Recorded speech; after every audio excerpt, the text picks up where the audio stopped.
Yes, सो chapter में आगे बढ़ते हैं हम। Physical significance of electric field के बारे में हमें बात करनी है। हमने इलेक्ट्रिक फील्ड के बारे में बात की, ओके पहले तो चार्जेस के बारे में बात की, फिर इलेक्ट्रिक फील्ड के बारे में बात की, और अब हम उसका फिजिकल सिग्निफिकेंस क्या है। मतलब ये तो हम फॉर्मूला तो हमने देख लिया कि हमारा जो ई है that is F divided by Q. जो एफ है वही है, लेकिन डिवाइड बाई क्यू करेंगे तो एक क्यू कट हो जाएगा। ओके, तो वो मैथमेटिकल फॉर्मूला तो हमने देख लिया, लेकिन फिजिकल सिग्निफिकेंस क्या है इसका। मतलब क्यों लाया भाई पिक्चर में, लाए ही क्यों फील्ड। ओके, क्योंकि दो चार्जेस थे, तो एक चार्ज है दूसरा चार्ज है, तो इन दोनों के बीच में कितना फोर्स लग रहा है, फोर्स ऑफ अट्रैक्शन और फोर्स ऑफ रिपल्शन, वो तो हमें कूलम लॉ से मिल ही जा रहा था, वो तो हमें मिल ही जा रहा था। तो फिर ये इलेक्ट्रिक फील्ड कंसेप्ट अंदर डालने की जरूरत क्या थी। ओके, वही हमें समझना है, फिजिकल सिग्निफिकेंस। ओके, कि मतलब जब चार्ज एक्सेलरेट हो जाता है, तो एक्सेलरेट होता है तो वो तुरंत ही फोर्स चेंज हो जाएगा, और वो जो फोर्स चेंज होगा वो फोर्स तो तुरंत चेंज हो जाएगा, लेकिन फॉर्मूला के अकॉर्डिंगली तुरंत चेंज नहीं होगा, वो हमें पता नहीं चलेगा। वो सब देखेंगे अभी हम फिजिकल सिग्निफिकेंस। ओके, तो तुम्हें क्लैरिफाई हो जाएगा कि हम क्यों लाए ये जो इलेक्ट्रिक फील्ड है, वो कंसेप्ट क्यों लाए। सिर्फ वो जो हमारा फोर्स था, फोर्स ऑफ अट्रैक्शन और रिपल्शन बोल दो, जो कूलम ने दिया था, ओके दो चार्जेस के बीच में, उससे काम बन रहा था, लेकिन फिर भी हम इलेक्ट्रिक फील्ड कंसेप्ट लाए। ओके, क्यों लाए वो यहाँ से समझ में आएगा। ओके चलो, so physical significance of electric field. You may wondered why the notion of electric field has been introduced here at all. Okay, वही चीज बोली गई है। After all, for any system of charges the measurable quantity is the force on a charge which can be directly determined by using Coulomb's law and superposition principle। मतलब कि अगर दो charge है तो वो दो, एक ये है एक ये है, उनके बीच का attraction force repulsion force find करना है, तो क्या होगा, कूलम्स लॉ से इजीली फाइंड कर सकते हैं। या दो की जगह सपोज 5 है, तो 5 भी हम सुपरपोजिशन थियरम से एक दूसरे के ऊपर कौन सा फोर्स, कितना फोर्स लगा रहे हैं वो फाइंड कर सकते हैं, और फिर उसको सम कर सकते हैं। उसके बेस पे न्यूमेरिकल भी हमने गिन लिए, करेक्ट, याद है ना। ओके, सो वो कर सकते हैं, तो फिर ये कंसेप्ट आया ही क्यों, वही चीज यहाँ पे बता रहे हैं। So why then introduces the intermediate quantity called electric field. क्यों इंट्रोड्यूस किया, so this is its answer.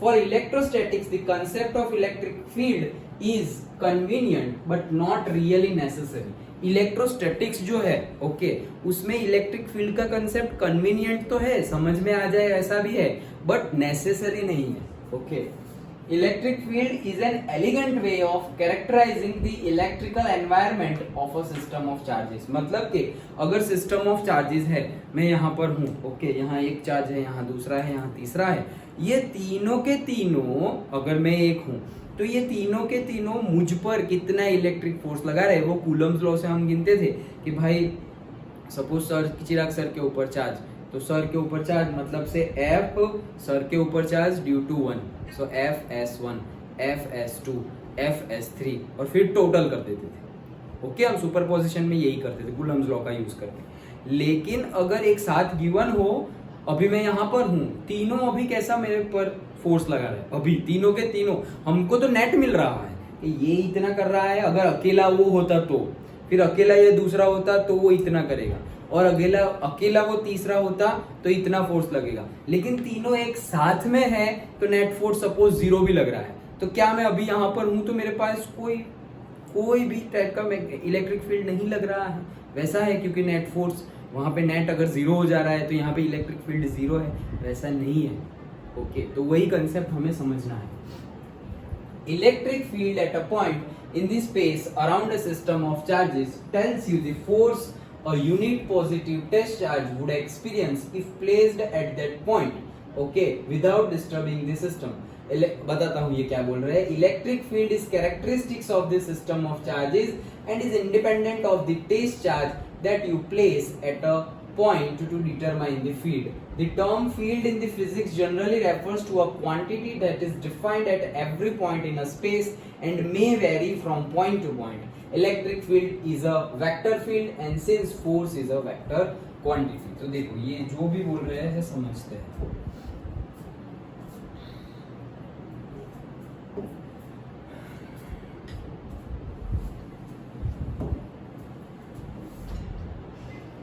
तो अगर इलेक्ट्रिक फील्ड की बात करें, ये मेरा एक पॉइंट है, okay, so this is my point.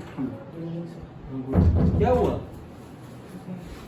ये, क्या तुम आओ ना आओ नहीं थी तो मैं कैसे पेपर दिखाता? मतलब बुक नहीं थी ना मेरे पास, किस सब्जेक्ट की? मैथ्स की। तो उसका क्या? तो मैं कल टेस्ट कैसे लिख पाता? क्लास तो कॉल में से कर लूंगा। टेस्ट कल ही मैंने कौन को भी कल बोला, फिर अभी तुम टेस्ट दोगे तो फिर जूमी क्या करेगी? फिजिक्स का क्लास कब लेंगे? उसको 4 बजे क्लास जाना है, उसको जाना है क्लास। तो मतलब कल टेस्ट है? हाँ, इसलिए तो मैंने तुम्हें मैसेज किया कि कल देना। मैसेज किया तो तुमने ओके भी तो बोला। अभी मैंने वहां पे दूसरा नींद में थे क्या? मैंने तुम्हें बोला कि कल देना, तो तुमने ऐसा बोला कि ओके सर। दवाई खा के आ गया और मम्मी ने चला अभी दिक्कत नहीं, टेस्ट देख रहा है। तो कैसे फिर टेस्ट करेंगे? पढ़ लेते हैं, चलो। हाँ, तो चार्ज Q है, नाउ ये Q चार्ज है और दूसरा कोई एक चार्ज अगेन है, ये Q1 है और सपोज ये कैपिटल Q है, ओके। सो ये पॉजिटिव चार्ज हमने टेस्ट चार्ज, इसको टेस्ट चार्ज बोलते थे, याद है ना? इसको सोर्स चार्ज, इसको टेस्ट चार्ज, ओके। सो ये पॉजिटिव है, ओके। अब ये पॉजिटिव की वजह से लगने वाला यहाँ पर फोर्स, तो हमने कैसे निकाला था कि E is equals to F by Q करेंगे तो क्या आता था? 1/4 pi epsilon naught then Q upon R square, okay, Q upon R का स्क्वायर, ओके। कि अगर Q की, अगर हम बोले कि ये Q जो है बड़ा Q, उसकी इलेक्ट्रिक फील्ड कितनी होगी, तो हम बोलते थे कि अगर उसकी इलेक्ट्रिक फील्ड इतनी होगी Q बाय R स्क्वायर। क्यों? क्योंकि E इज इक्वल्स टू क्या है? F divided by Q। तो ये F का वैल्यू जो होगा K small Q1 into capital Q divided by R square, उसमें से नीचे ये Q1 कर देंगे हम, तो ये Q1 और Q1 कट हो जाएगा F वाला, तो बाकी इतना ही रहेगा। समझ में आ रहा है? Okay. So E is equals to K Q by R square. अब यहाँ पर कहना क्या चाह रहे हैं कि फोर्स तो क्या दे रहा है मुझे? फोर्स तो मुझे सिर्फ ये बोल रहा है, अगर मैं सिर्फ फोर्स बोलता तो फोर्स मुझे क्या बोलता है? एक पॉइंट यहाँ है, एक पॉइंट यहाँ है, उनके बीच में कितना फोर्स लग रहा है वो बताता। दूसरा, सपोज ये पॉइंट यहाँ से, ये यहीं पर है, ये यहाँ से उठकर यहाँ आ गया, मतलब कि डिस्टेंस चेंज हो गया। डिस्टेंस चेंज हो गया तो फोर्स भी चेंज हो जाएगा। क्यों? क्योंकि डिस्टेंस के ऊपर डिपेंडेंट है कि Q by R square, distance के ऊपर डिपेंडेंट है। तो हर बार मुझे डिस्टेंस के लिए अलग अलग फोर्स की क्वांटिटी निकालनी पड़ी। लेकिन अगर इलेक्ट्रिक फील्ड है तो मैं बोल सकता हूँ कि इलेक्ट्रिक फील्ड क्या है? इलेक्ट्रिक फील्ड में मतलब हर पॉइंट पर इलेक्ट्रिक फील्ड जो लगेगी उसकी जो स्ट्रेंथ है, जो मतलब फोर्स डिवाइडेड बाय फोर्स पर चार्ज, ओके, दैट स्ट्रेंथ, वो क्या होगी? डिफरेंट होगी। क्यों? क्योंकि वो डिस्टेंस के ऊपर डिपेंडेंट है। फोर्स भी डिपेंडेंट है डिस्टेंस के ऊपर और इलेक्ट्रिक फील्ड भी डिपेंडेंट है। वो डिस्टेंस के ऊपर डिपेंडेंट तो है। अब फोर्स की रिस्पेक्ट में यहाँ पर एक मुझे क्या चीज मिल रही है? It is independent of the charge, okay. जहां पे वहां पर तो K Q1 Q2 दोनों थे, यहाँ पर क्या है? K Q by R square. और ये Q कौन सा? जो Q की तुम बात कर रहे हो, वो जो Q जो सोर्स चार्ज है वो बात कर रहे हो, वो E में आएगा। मतलब जस्ट लाइक मैग्नेटिक फील्ड की, यहाँ मैंने एक बहुत बड़ा मैग्नेट रख दिया, अगर यहाँ मैं कोई आयरन का पीस रखूं, वो मैग्नेट या आयरन के पीस को अट्रैक्ट करने वाला है। यहाँ मैं आयरन का पीस रखूं, वो मैग्नेट ये आयरन के पीस को भी अट्रैक्ट कर रहा है। लेकिन हमें पता है कि ये नजदीक है, ओके, ये नजदीक है, तो फोर्स यहाँ मैग्नेटिक फोर्स ज्यादा लगेगा, तो ये जल्दी यहाँ चला जाएगा और ये धीरे से जाएगा और शायद वहां तक जा भी ना पाए, थोड़ा ही मूव हो, बस दैट्स इट। क्यों? क्योंकि डिस्टेंस के साथ साथ वो मैग्नेटिक फील्ड क्या हो जा रही है? मैग्नेटिक फील्ड जो क्लास 10 में हम पढ़े थे कि डिस्टेंस के साथ वो भी क्या हो जा रही है? कम। मतलब डिस्टेंस बढ़ रहा है तो मैग्नेटिक फील्ड क्या हो रही है? कम हो रही है। वैसे ही इलेक्ट्रिक फील्ड भी क्या हो जाएगी? कम हो जाएगी। क्यों? E is inversely proportional to R square. मतलब नीचे की क्वांटिटी बढ़ेगी तो ये क्वांटिटी कम हो जाएगी। डन? ओके। सो E का फॉर्मूला मुझे जो हमें पता है वो है। अब यहाँ पे क्या बोल रहे हैं कि हर एक पॉइंट पर उसकी डिफरेंट वैल्यू होगी। E की हर एक पॉइंट पर क्या वैल्यू होगी? डिफरेंट वैल्यू होगी। और ये वेक्टर क्वांटिटी, ये तो हमें पता ही है। The true physical significance of the concept of electric field, however, emerges only when we go beyond electrostatics and deal with the time dependent electromagnetic phenomenon.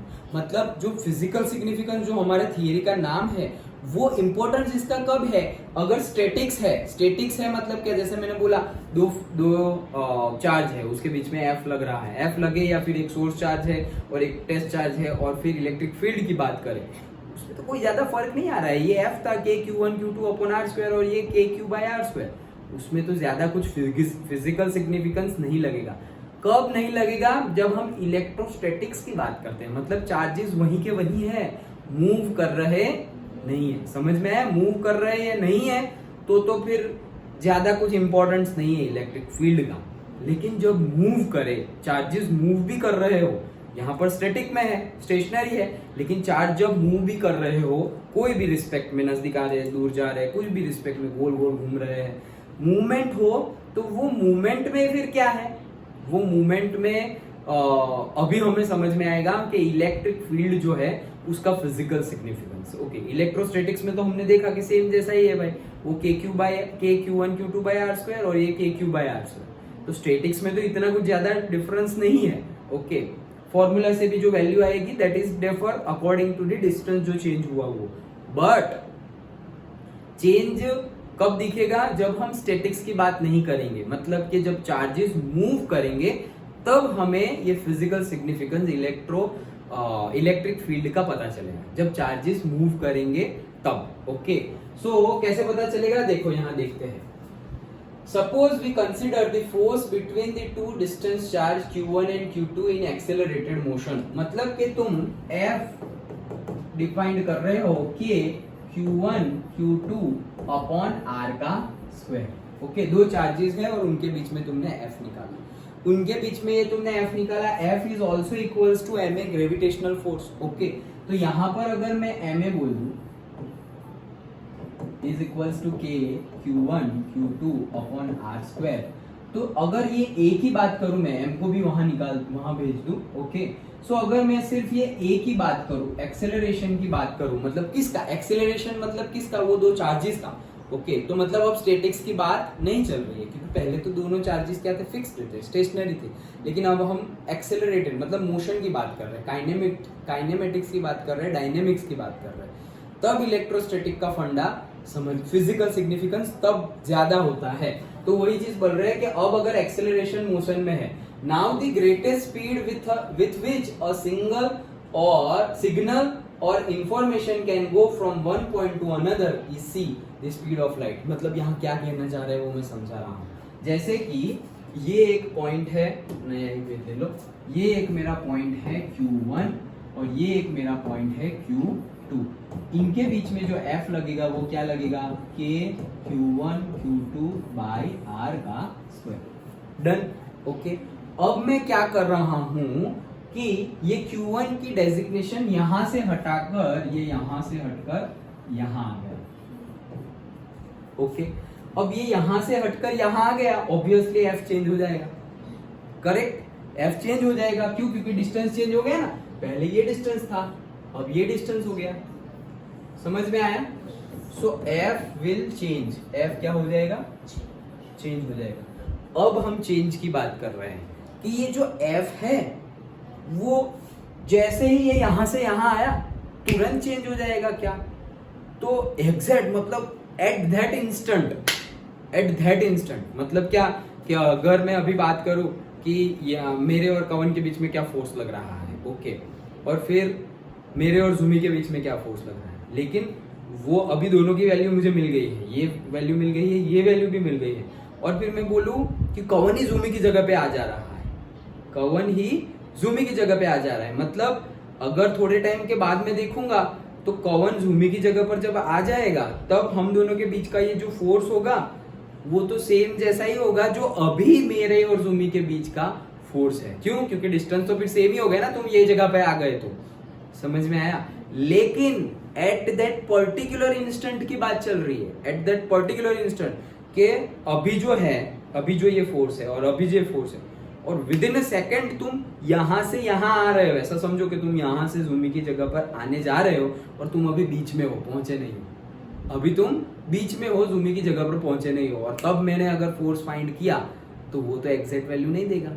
ये एग्जैक्ट वैल्यू अलग है और ये अलग है। क्यों? क्योंकि अभी भी थोड़ा डिस्टेंस बाकी है। समझ में आ रहा है? तो इन इमीडिएट स्टेट पर जब हमें फोर्स की वैल्यू फाइंड करनी हो तो वो कूलम लॉ से सही मिलेगी नहीं। इसीलिए यहां पर आता है इलेक्ट्रिक फील्ड का कंसेप्ट। क्यों?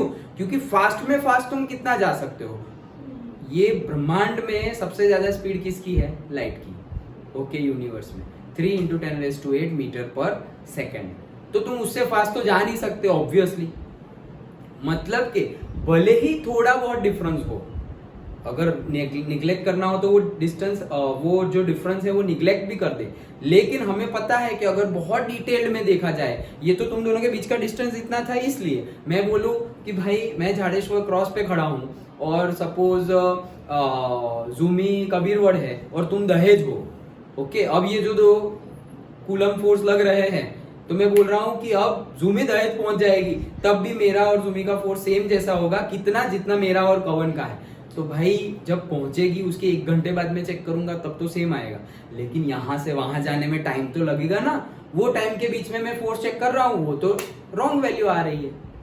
समझ में आया? तो जब मोशन की हम बात करें, इलेक्ट्रोस्टैटिक्स की बात करें, तब तो इलेक्ट्रिक फील्ड का कंसेप्ट बहुत ज्यादा इंपॉर्टेंस का नहीं है, लेकिन इलेक्ट्रोस्टैटिक्स के बगैर हम काइनेमेटिक्स, डायनेमिक्स की बात करें तब इलेक्ट्रिक फील्ड का कंसेप्ट बहुत ज्यादा इंपॉर्टेंट है। क्यों? क्योंकि इलेक्ट्रिक फील्ड सोर्स चार्ज की बात कर रहा है। अब इलेक्ट्रिक फील्ड क्या है? मैं सपोज इलेक्ट्रिक फील्ड हूं, ओके, तो मैं सोर्स चार्ज हूं कैपिटल Q, तुम Q1 हो, तुम Q2 हो। अब मैं बोलूं कि मेरी इलेक्ट्रिक फील्ड इतनी है, ओके, तो वो तो फिक्स्ड ही है कि जितना डिस्टेंस उसके रिस्पेक्ट में इलेक्ट्रिक फील्ड है। ओके, अब तुम्हें यहां से वहां जाने की जरूरत नहीं है। क्यों? क्योंकि इलेक्ट्रिक फील्ड तो हमेशा रहती है, उसको ऐसे टाइम नहीं लगता वहां से वहां जाने में, वो तो रहती है। और इलेक्ट्रिक फील्ड कैसे रहती है? ये जो चार्ज है ऐसा समझो यहाँ है, अब ये चार्ज यहां से यहां आ गया, तो पर्टिकुलर अगर ये चार्ज बॉडी है, हम देखो बचपन में क्या 11th में भी सीखे थे हम, स्ट्रक्चर ऑफ एटॉम में, केमिस्ट्री में, first chapter. Okay, so first नहीं, सेकंड चैप्टर। तो उसमें क्या देखे थे हम कि अगर वो नहीं बोलते थे कि हमने पहले तो डिस्कवर कर लिया था कि इलेक्ट्रॉन ऐसा घूम रहा है। किसने बोला था? रुथरफोर्ड ने बोला था। लेकिन रुथरफोर्ड ने बोला कि इलेक्ट्रॉन ऐसे घूम रहा है, बट अगर इलेक्ट्रॉन एक पर्टिकुलर ऑर्बिट में ऐसे घूमता होता तो उसकी स्पीड तो कांस्टेंट होती, लेकिन उसका एक्सेलरेशन कांस्टेंट नहीं होता। क्यों? क्योंकि वेलोसिटी कांस्टेंट नहीं है, उसकी डायरेक्शन हमेशा चेंज होती जा रही है। ओके, मैग्नीट्यूड सेम है लेकिन डायरेक्शन हमेशा क्या होता जा रहा है? चेंज। मतलब वो एक्सेलरेटेड है, और कोई भी चार्ज अगर एक्सेलरेटेड मोशन में हो तो वो मैग्नेटिक फील्ड क्रिएट करता है। तो यहाँ पर मैग्नेटिक फील्ड आ जाएगी, और ये मैग्नेटिक फील्ड में ये चार्ज है, मतलब वो और भी ज्यादा स्पीड से, और भी ज्यादा एक्सेलरेशन से भागेगा। तो हमने देखा था कि यहाँ से न्यूक्लियस तक ऐसे वो स्पाइरल करके यहाँ आ जाएगा, और टाइम लगेगा सिर्फ और सिर्फ 10⁻⁻8 सेकेंड ओनली। इतने टाइम में तो यहाँ आके कोलैप्स हो जाएगा, लेकिन एक्चुअल में तो ऐसा होता नहीं है। इसलिए हमने बोला था कि रुथरफोर्ड का मॉडल आधा अधूरा है, अभी भी आगे पढ़ना बाकी है, और फिर हमने बोर और द्वी ब्रोगली और ये सब बहुत कुछ देखा था। ओके, तो कहने का मीनिंग क्या है कि ये भी ऐसे घूमता रहे। अब मुझे क्या बोलना था कि ये जो एक्सेलरेटेड मोशन में घूम रहा है तो मैग्नेटिक फील्ड क्रिएट कर रहा है, तो ये भी यहां से यहां एक्सेलरेशन से आया ना। हमने बोला ना कि स्टैटिक्स नहीं है, तो वो एक्सेलरेट कर रहा है। एक्सेलरेट कर रहा है मतलब क्या? इसकी भी मैग्नेटिक फील्ड होगी। ओके, जैसे इसने मैग्नेटिक फील्ड जनरेट की, ये भी जनरेट करेगा, क्योंकि चार्ज पार्टिकल है। चार्ज पार्टिकल अगर मोशन में हो तो मैग्नेटिक फील्ड, वही तो हमने 10th के इलेक्ट्रिसिटी वाले बाद वाले चैप्टर में देखा था, magnetic effect of electric current, कि भाई कोई करंट पास हो रहा है तो वहां पर मैग्नेटिक फील्ड भी प्रोड्यूस होगी। हमने इलेक्ट्रोमैग्नेट नहीं बनाया था, ओके, बार मैग्नेट जो हम बोल रहे थे। तो ये भी मैग्नेटिक फील्ड, यहाँ पर जो मैग्नेटिक फील्ड जनरेट होगी तो इलेक्ट्रोमैग्नेटिक वेव्स होंगे। अब ये भाई साहब को कैसे पता चलेगा कि इलेक्ट्रोमैग्नेटिक वेव्स इसमें पैदा हो गए? तो ये इलेक्ट्रोमैग्नेटिक वेव्स जो है वो यहाँ जहां जो एक्सेलरेट कर रहा है, जिसके पास इलेक्ट्रोमैग्नेटिक फील्ड बनने वाली है, वहां से ही इलेक्ट्रोमैग्नेटिक वेव्स जाएंगे, और जब ये इलेक्ट्रोमैग्नेटिक वेव्स ये जो दूसरा चार्ज है वहां पहुंचेंगे तब पता चलेगा कि ओ भाई इसका तो चार्ज आ रहा है, चार्ज आ रहा है, मतलब अभी यहाँ पे है, सपोज यहाँ पर भी एक्सेलरेशन में है, सो यहाँ से भी आ रहा होगा। ओके, यहाँ से भी इलेक्ट्रोमैग्नेटिक वेव्स आ रहा होगा, यहाँ पर भी एक्सेलरेशन में है तो यहाँ पर भी इलेक्ट्रोमैग्नेटिक वेव्स आ रहा होगा, लेकिन जो ये वेव्स आ रहा है उसकी वेवलेंथ और ये जो आ रहा है उसकी वेवलेंथ अलग अलग होगी। क्यों? डिस्टेंस चेंज हो गया है, डिस्टेंस चेंज हो गया तो दोनों की वेवलेंथ अलग, मतलब ये एक वेवलेंथ मिल रही थी तब तक तो ये बोल रहा था हाँ हमारे बीच का फोर्स ये है, जैसे ही ये यहाँ पर पहुंचेगी तब उसको पता चलेगा कि हम दोनों के बीच का इलेक्ट्रिक कूलम्स लॉ से हमें जो फोर्स मिल रहा है वो क्या हो गया है, अलग अलग। क्यों? क्योंकि ये डिफरेंट वेवलेंथ की वेव्स आ रही है मेरे पास, तो तब उसे पता चलेगा कि भाई ये भाई अकेला वहां नहीं बैठा है, वो तो ऐसे जा रहा है आगे, मूवमेंट कर रहा है। ओके, लेकिन ये इलेक्ट्रोमैग्नेटिक वेव्स ज्यादा से ज्यादा कौन सी स्पीड से जा सकती है? लाइट की स्पीड से, उससे जल्दी तो जा सकती नहीं है। दैट्स व्हाई इलेक्ट्रोस्टैटिक्स की बात करें तो इलेक्ट्रिक फील्ड इतना ज्यादा इंपॉर्टेंस नहीं रखता है, लेकिन अगर हम एक्सेलरेटेड और मोशन ऑफ चार्जेस की बात करें तो इलेक्ट्रिक फील्ड मैटर करता है। अंडरस्टूड? ओके, तो वही चीज अभी हमें देखनी है। देखो, however the emerge is only when we go beyond, suppose we consider the two force, yes, तो speed of light, thus the effect of any motion q1 and q2 cannot arise instantaneously, मतलब कि ये जो effect है q1 और q2 की वो instantaneously arise तो नहीं होगी, क्योंकि यहाँ से यहाँ जाने में टाइम तो लगेगा, तो मतलब कि ये यहाँ लेट पहुंचेगा, ये यहाँ लेट पहुंचा, मतलब क्या कि उसे लेट पता चलेगा कि हम दोनों के बीच का फोर्स चेंज हो गया।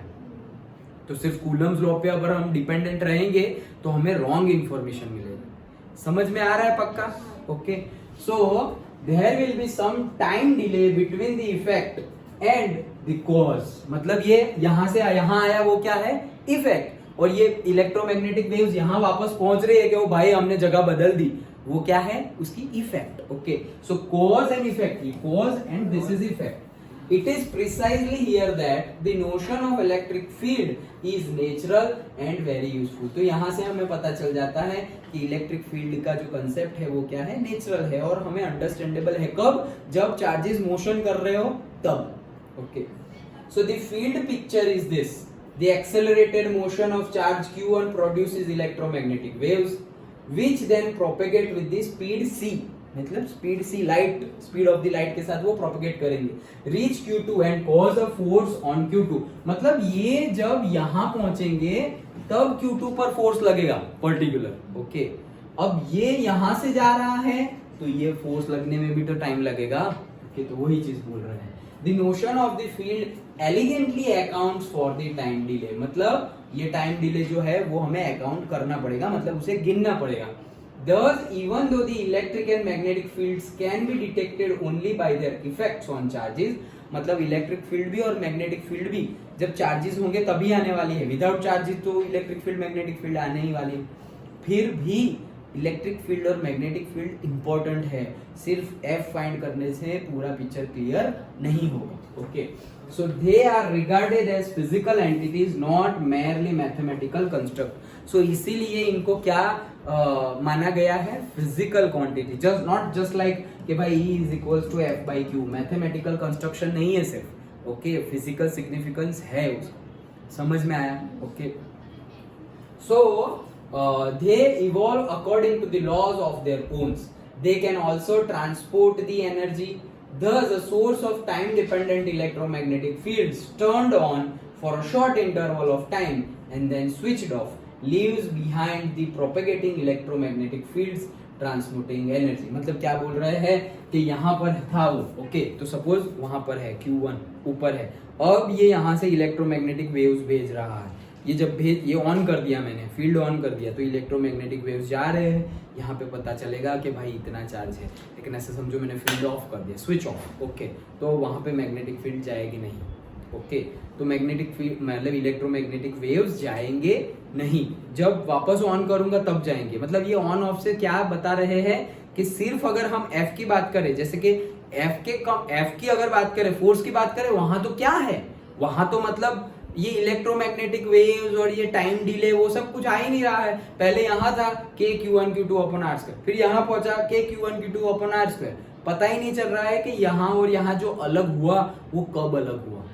ओके, डिस्टेंस अलग है इसलिए अलग हुआ फोर्स, लेकिन यहाँ मैटर करता है कि भाई ये एक्सेलरेट कर रहा है इसलिए अलग हुआ। अंडरस्टूड?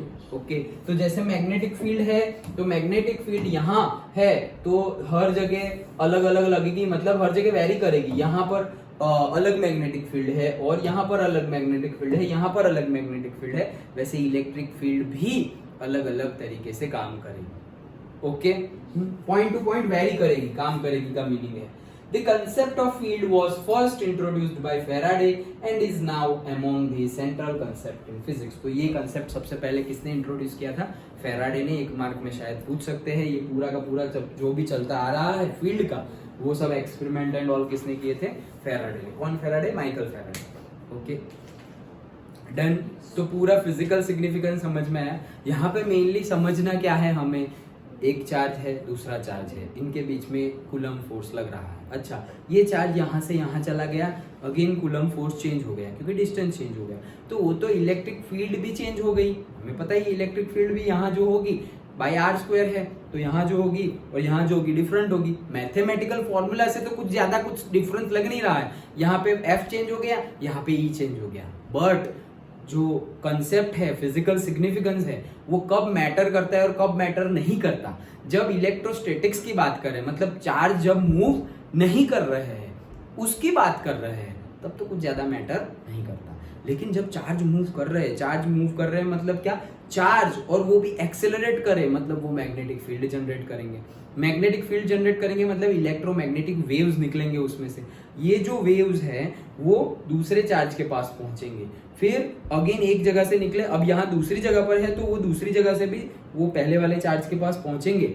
लेकिन ये यहाँ से यहाँ जो गया वो टाइम डिले सिर्फ तुम मैथमेटिकल फॉर्मुलेशन देखोगे तो पता चलेगा नहीं। ओके, लेकिन इलेक्ट्रिक फील्ड का कंसेप्ट अगर हम समझे कि भाई एक्सेलरेट हो रहा है, उसकी जगह चेंज हुई, दैट्स वाई ये जो टाइम डिले हो रहा है वो आ रहा है, क्योंकि ज्यादा से ज्यादा तो वो कौन सी स्पीड से आ सकता है? Speed of light. ओके, वही, उससे ज्यादा स्पीड से तो आ ही नहीं सकता वो इलेक्ट्रोमैग्नेटिक वेव, मतलब थोड़ा चेंज तो आने ही वाला है। अंडरस्टूड? तो ये टाइम डिले को समझने के लिए हमें इलेक्ट्रोस्टैटिक को छोड़कर उसके डायनेमिक्स और काइनेमेटिक्स को समझना पड़ेगा। दैट्स वाई इलेक्ट्रिक फील्ड का कंसेप्ट इंपॉर्टेंट है, यही उसका फिजिकल सिग्निफिकेंस। अंडरस्टूड? पक्का? श्योर ना चिराग?